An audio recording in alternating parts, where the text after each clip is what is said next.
Magandang araw po mga kapuntos, at sa araw na ito po meron po akong tampok na video para sa inyo at sana ay magustuhan ninyo.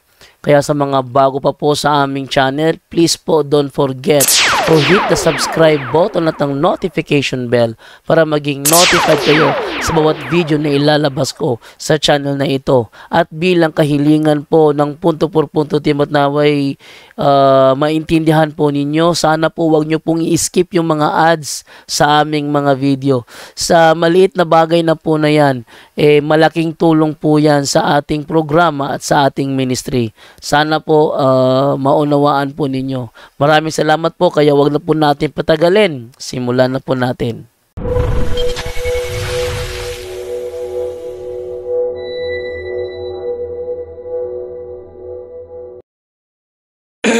Hello mga kapatid, quick live lang mo tayo.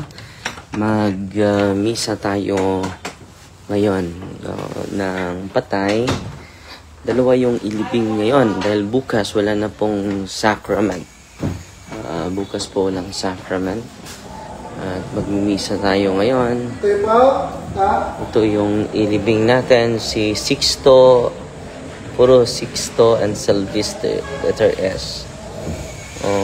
Sa 1 PM may lubong din. Pero pupunta na tayo sa nagdakag kiri ray ito kamitan. Akaran? Pwede na. Nga mo? So magmimisa tayo ngayon ng patay. Spy Wednesday po ngayon. Ngayong araw Spy Wednesday. At yung highlight natin mamaya sa ating homily, mamaya sa ating homily sa kabundukan doon sa Hinupulan, Bandirahan, at nagbigay tayo ng recollection kahapon. Mga alas 10 na kami nakauwi dito sa kumbento at tayo po ay natutuwa, nagagalak dahil maraming nakatanggap sa sacrament. At ngayon ay magsagawa tayo ng pasos, paso, ano yung pasos? Pagpaso ka sa mga lahat ng mga santo na kailangan nating iprosesyon, ay pagunita yon sa pag-aalay ng ating Panginoon para sa ating lahat. So ngayon, kung ating pagmuni-munihan ang mga katotohanan sa ating pananampalataya, hindi tayo dapat mawala ng pag-asa. Bakit? Ikaw at ako ay inaalayan ng buhay ng ating may kapal. Ang ganda, no? Inaalayan tayo ng buhay sa ating Panginoon. At sana yan ang maka-inspire natin araw-araw po. Yan ang maka-inspire natin sa buong buhay natin, no? So, busugin natin yung isipan natin, yung damdamin natin sa buong buhay ng ating may kapal. Ang buhay lang ni Kristo, mga kapatid, ang magbigay sa atin ng lakas. Hindi na buhay ng tao, hindi buhay ng mga sikat, hindi buhay ng mga mga famous mga kapatid, no? Hindi ang buhay ng ating manunubos, no? Yan ang makapagbigay sa atin ng lakas. Yan ang magbigay sa atin ng inspirasyon hanggang sa dulo ng walang hanggan, no? At yung araw na ito ay Spy Wednesday po, no? Grabe yung betrayal ni Judas Iscariote sa Panginoon.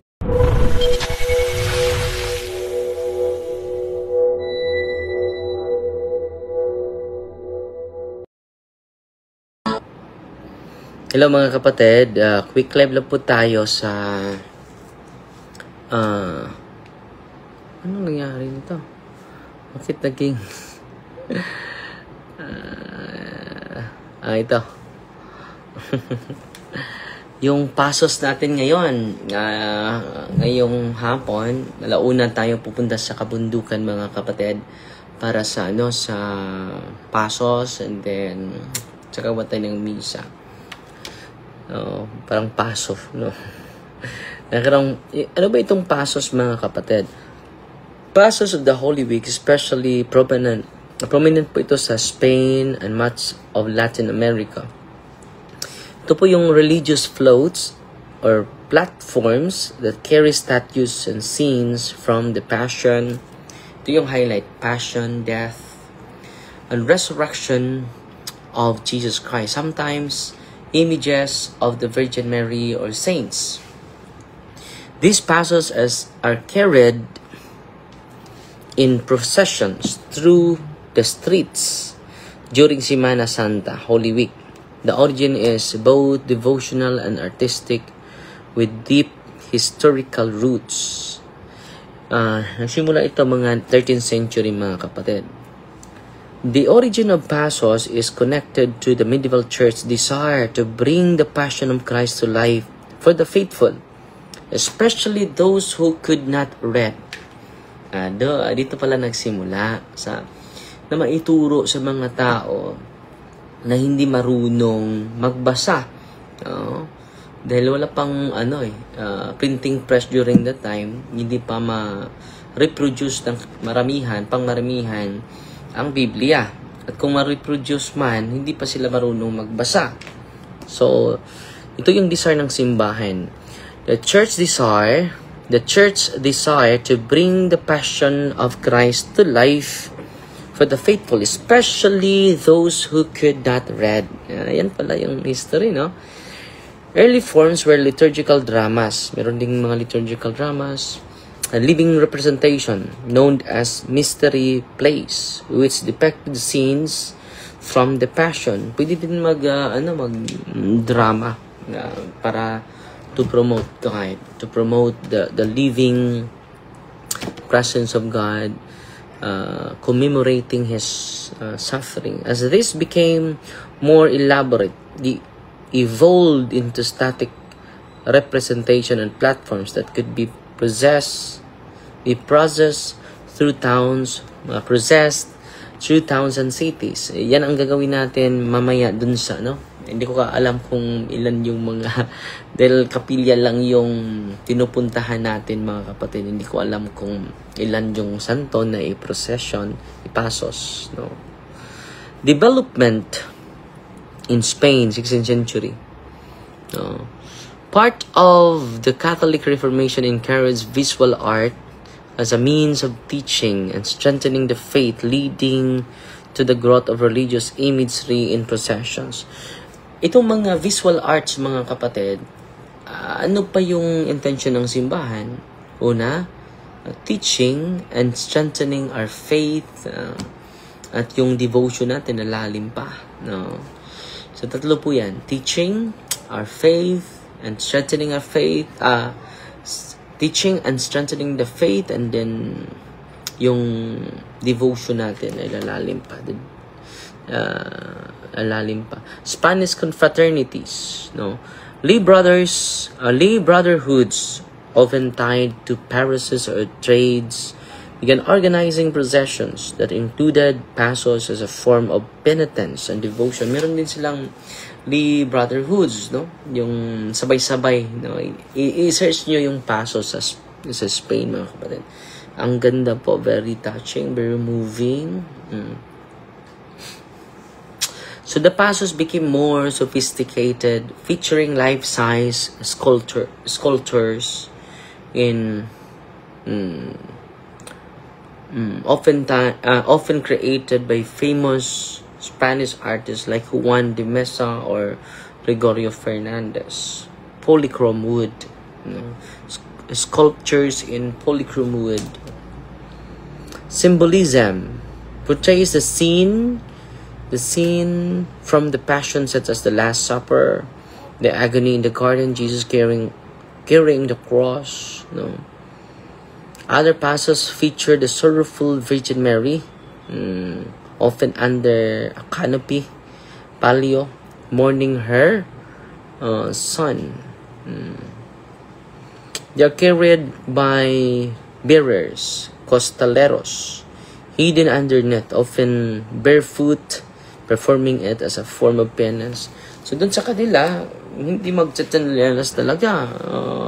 Lalakad without sleepers, mga kapatid. The processions are accompanied by Nazarenos penitents in hooded robes, musicians and faithful. May hood sila. No? It is a penitence. Mga Nazarenos, mga nagpenitensya, mga kapatid. So, the Passos of Holy Week have their roots, kailan ito nagsimula, in medieval liturgical drama, developed under the Catholic Reformation and became a key part of the Spanish and Latin America religious culture. They are not just art or tradition, they are moving expressions of faith, sorrow, hope, and mystery of Christ's passion, meant to invite all who see them to conversion and deeper devotion. So, anong intention nito? Hindi lang yan art, hindi lang yan tradition, but moving expression of faith, sorrow, hope, mysteries of Christ's passion. Para yung mga nakakita, leading us to conversion and deeper devotion. Yan po ang pinaka maganda dito sa ano. Expansion of Latin to Latin America. With Spanish colonization, the tradition of Holy Week Passos was brought to the Americas, where it emerged with indigenous cultural expressions. Countries like Guatemala, Mexico, Peru, Colombia have developed their own unique versions of the Holy Week processions, often incorporating local art and devotional styles. Mga kapatid, yan ang na-influensya tayo dahil na-colonize tayo sa mga Espanyol.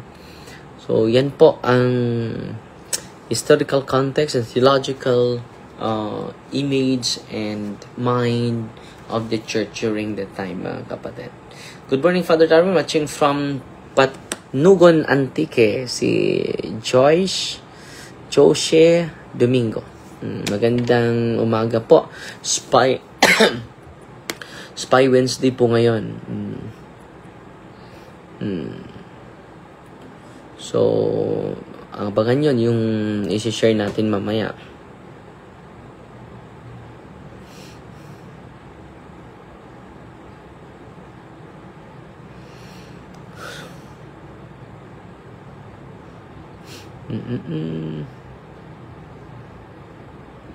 So, God bless po. Fighty Maria, Taxi of thee with a humble heart po. In the name of the Father, and of the Son, and of the Holy Spirit. Amen.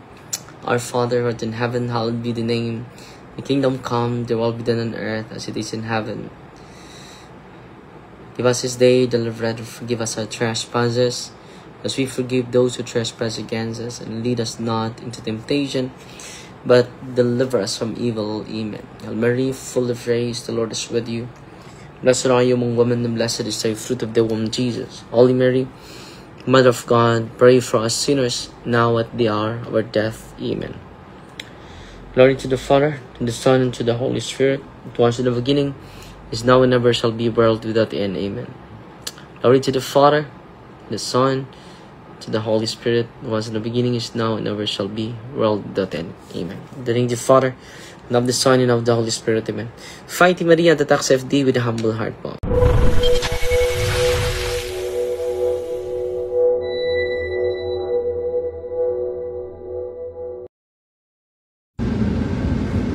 Hello mga kapatid, kumusta po?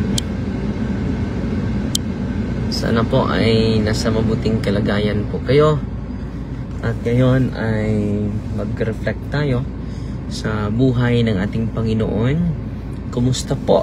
At sana ay nasa mabuting kalagayan po tayo. At ang pag-ibig ng ating Panginoon ay maghahari sa ating puso at sa ating isipan po. So, hindi ko makita yung mga comment ninyo. At pinaka-the best, ano yung pinaka-the best natin gawin ngayong Lent season?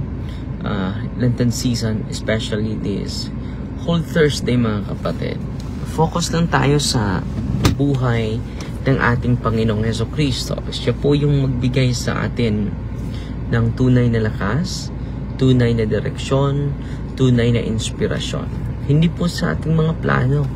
Yung plano natin na very makabundo, hindi po makabigay natin yan sa gulo, sa ating isipan, sa ating puso at damdamin. Makapagbigay sa atin ng tunay na kaligayahan, tunay na kasiyahan, tunay na consolation, ang pag-focus natin sa Panginoon. Kung wala kung walang kapayapaan po yung buhay mo, buhay natin, hindi tayo nakafocus sa Kanya.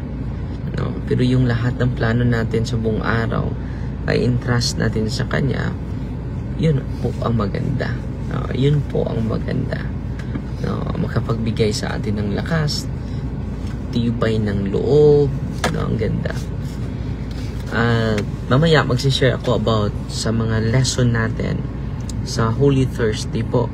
Galing po ito sa mga santo. Mamaya po mag-live po tayo at isishare ko po yung mga reflection ng mga santo patungkol sa buhay ni Kristo. At yung mga reflection nila, mabigat po yun. Mabigat na bigat po yun. So yan ang i-highlight ko sa homily ko mamaya. At excited na ba kayo? O din excited na ako mag-share sa inyo. At sa pamagitan nito ay tutubo tayo. Tutubo tayo sa kaalaman at sa mga virtues ng ating may kapal. Na hindi na, sabi ni San Pablo, hindi na po ako ang gumagawa sa mga ginagawa ko. Itong ginagawa ko ay mga gawain na sa banal na Espiritu, sa banal na Ama, Anak at Espiritu. So sana po ay i-anchor natin yung buong buhay natin sa Kanya. At pasalamat po tayo dahil after Holy Week, magsagawa po tayo ng groundbreaking. Kasama natin si Bishop Abel at yung mga kasamahan nating mga exorcists, sinimbitahan din natin patungkol dito.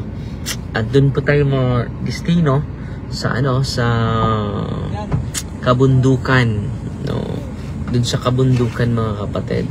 Doon tayo madestino ngayon. So wala po tayo sa sentro, sa parokya natin, dahil doon po ako madestino sa kabundukan sa Bandirahan. At kahapon ay ang init po, grabe yung init, mga kapatid. At sa araw na ito is priest day po, sa araw na ito.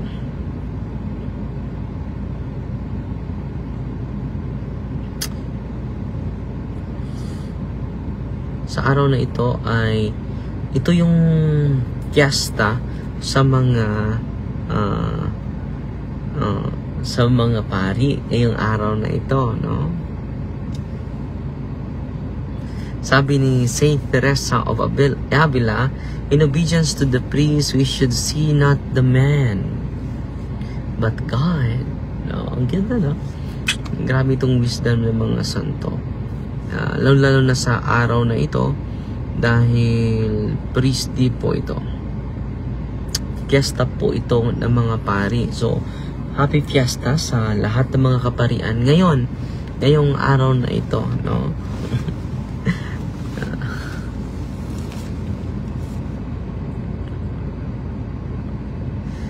Ang ganda po ng mga sayings ng mga banal.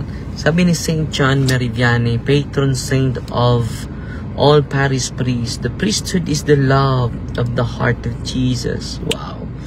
So sana kayo na nandito, continue praying for all of us priests, dahil kinakailangan natin yan. And then malaking tulong yung mga pari sa pagpalago ng ating spiritual life. Si Padre Pio, sabi niya, it would be easier for the world to survive without the sign than to do without the Holy Mass. Sino ba yung mag-celebrate ng Holy Mass? Yung mga kaparian natin. Saint Catherine of Siena, even if the Pope were Satan incarnate, we ought not to raise up our heads against him. He is sweet Christ on earth. He is sweet Christ on earth. Malinaw na malinaw yan, ha? Na dahil maraming nag-accuse kay Saint sa mga Santo Papa na sa demonyo, di ba? Sa demonyo yan, hindi yan sa Diyos, yun ang mga sinabi nila, no? Pero mga kapatid, let us sabi ni, we ought not to raise up our heads against him. Hindi natin gagamitin yung pride natin against him, no? Kundi nung gawin natin, let us He is the sweet of Christ on earth, no? The world looks to the priest because it looks to Jesus. No one can see Christ, but everyone sees the priest, and through him they wish to catch the glimpse of the Lord. So yung mga tao naghahanap ng pari, hindi dahil sa'yo, kundi dahil kay Kristo po, no? St. John Chrysostom, the priestly office is indeed discharged on earth, but it ranks among heavenly ordinances, no? Heavenly ordinances. Wow.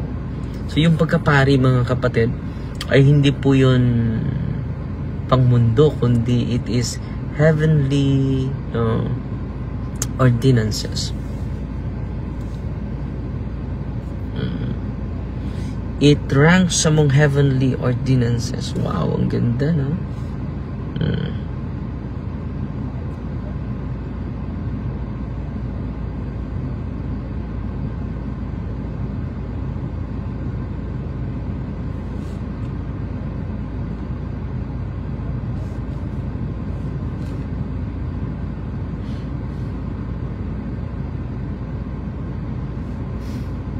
So, patuloy pa tayo.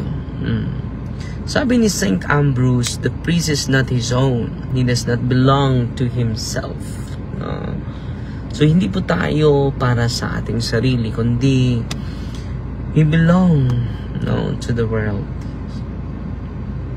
Oh Jesus, I beg you for a special blessing and for the light for the priest before whom I will make my confessions throughout my life. Jesus, I beg you for a special blessing for the light for the priest.